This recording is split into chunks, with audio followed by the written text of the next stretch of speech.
Can the Dallas Mavericks win an NBA championship within the next 5 seasons? Let's get into this.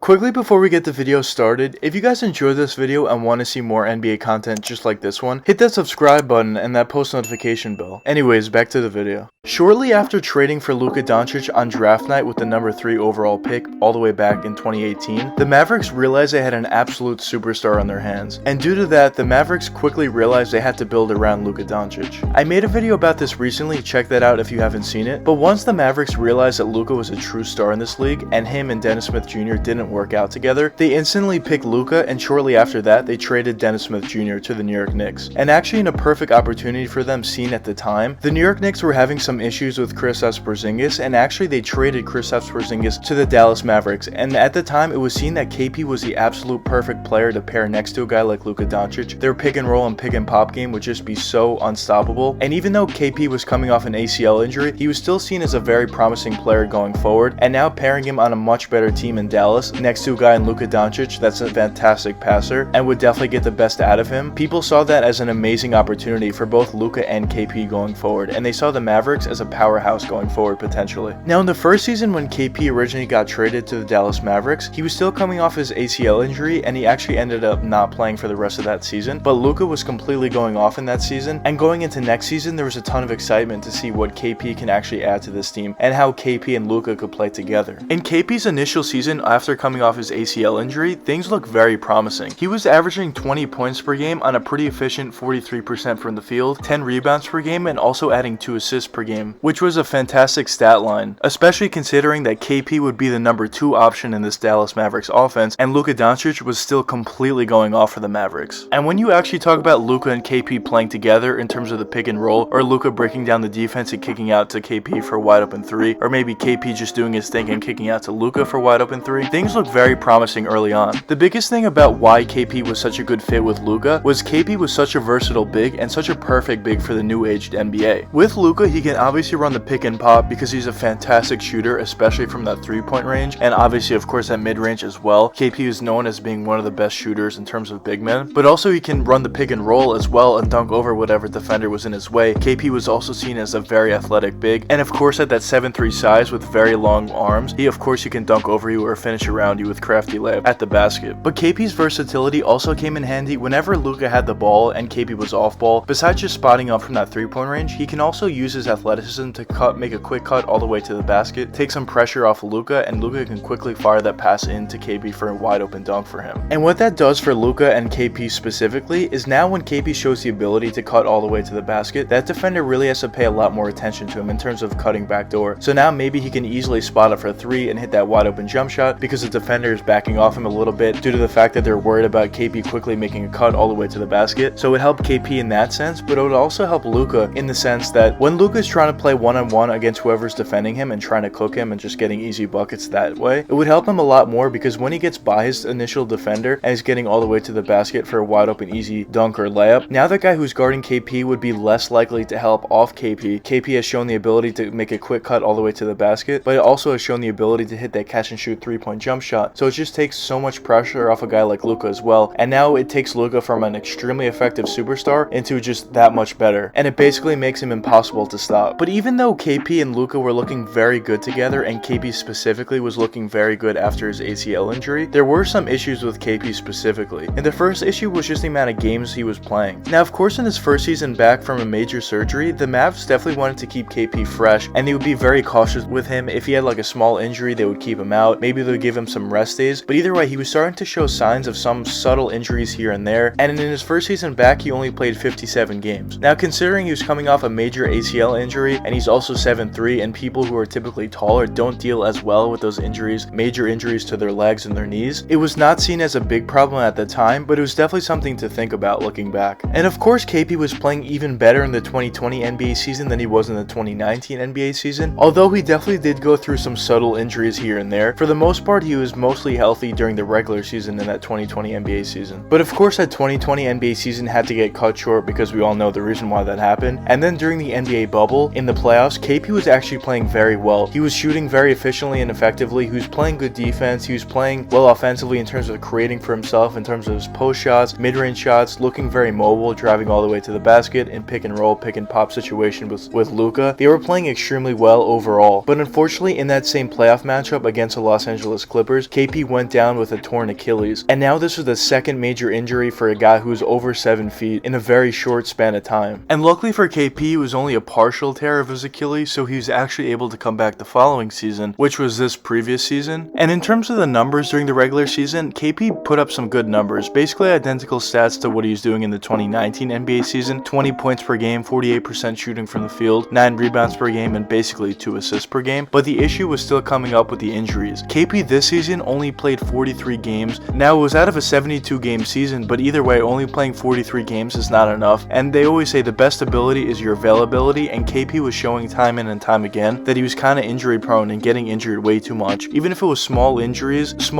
that happen a ton often lead to a major injury down the road, which we were kind of seeing with KP. And all these injuries here and there were definitely becoming a pretty big issue for KP. And last season in the playoffs, everything completely fell apart for KP. Maybe you want to blame it on the injuries, maybe you want to blame it on him losing confidence due to the injuries, maybe you want to blame it on him just not feeling right on that leg, and maybe that just affected his play too much. Maybe you want to say he wasn't ready for the NBA playoffs. Although he's proven the ability to play in the playoffs, he did play pretty well in the bubble. Although it was the bubble, there were no fans there, so it's a completely different feel. Whatever you want to say, it doesn't really matter. The fact of the matter is that KP completely didn't play well. KP was completely terrible on the defensive side of the ball. He was showing the inability to move well, and on the offensive side of the ball, he kind of seemed scared at times out there. All he was doing was chucking up 3-point shots. He was chucking up 3-point shots from very deep out, which is obviously not a high percentage shot. He was not showing the ability to put the ball on the floor like he has in the past. He wasn't showing the ability to post up for that post turnaround fadeaway, which is one of his more effective shots due to his size, length, and just where his overall jump shot is at that point in his career. He wasn't showing the ability to do anything that he was really traded to the Mavericks for. He kind of just became a spot-up shooter that wasn't even a good defender. For a decent amount of time now, ever since he got to the Mavericks,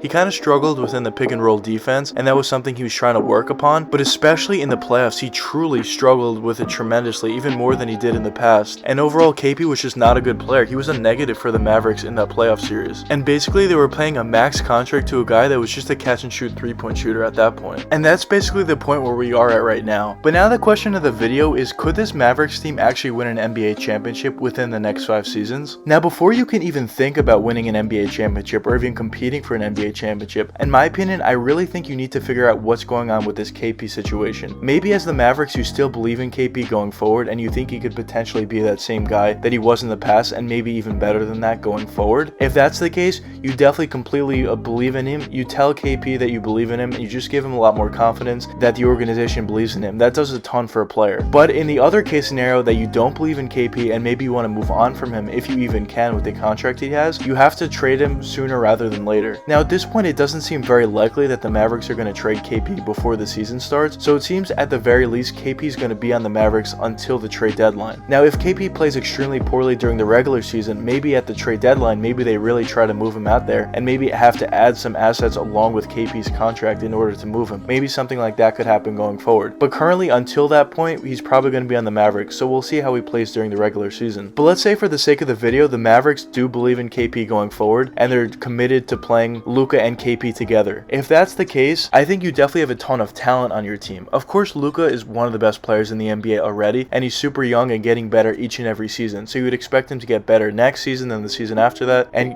continue on from there. But when you look at other players on the roster, they have some very talented guys. You look at a guy in Moses Brown, who's kind of an under-the-radar guy, but in my opinion, I think he can be very, very good going forward. You also have another guy in Jalen Brunson, who's another under-the-radar guy. I think he runs that bench unit extremely effectively. He's a great scorer coming off the bench. He also is a pretty good point guard in terms of his playmaking abilities, and I think eventually he could be a starter on a team, and maybe even a little bit more than that. You just picked up Frank Ntilikina from the Knicks. Obviously, it didn't work out with the Knicks, but maybe he can find something for Dallas. There obviously was some talent there. He was drafted with the number 8 overall pick in the draft, so there's some talent there. And overall, when you look at this Mavericks roster, there's definitely a ton of talent, both in the starting lineup, but also in the bench unit. unfortunate. And maybe KP does come back to what he was doing before. Maybe he comes back from his injuries and truly feels confident on both of those legs, and then he can continue to be what he was before and maybe stay healthy for a full season and continue to build upon what he was doing when he was with the Knicks originally. And if that were the case, I definitely think the Mavericks have enough talent to win an NBA championship, but of course it's going to be very difficult to win one when you look at the other teams just in the Western Conference. You look at the Utah Jazz, the Los Angeles Clippers when Kawhi comes back, the Los Angeles Lakers, Phoenix Suns. Looking in the Eastern Conference, you have the Milwaukee Bucks, the Brooklyn Nets, the Miami Heat.